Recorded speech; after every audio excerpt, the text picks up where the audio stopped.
ಯಾವ ಜನುಮಾದ ಬಂಧ ನಮ್ಮ ಜೋಡಿ.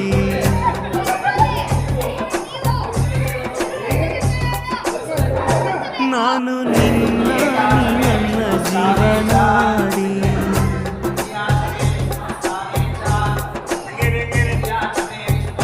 ಮೇಲೆ ಮುಕ್ಕೋಟಿ ದೈವವೊಮ್ಮೆ ನೋಡಿ ತುಂಬು ಹಾರೈಸುವರು ಶುಭ ಹಾಡಿ.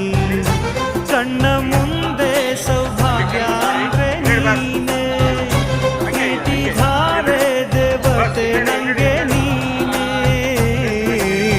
ಕೊನೆವರೆಗೂ ಉಳಿಯೋ ಆಸ್ತಿ ಪ್ರೀತಿ ಒಂದೇ ನೀ, ಅದನೆಂದು ಕಾಯಬೇಕು ನಿತ್ಯ ಹಿಂಗೇನೆ.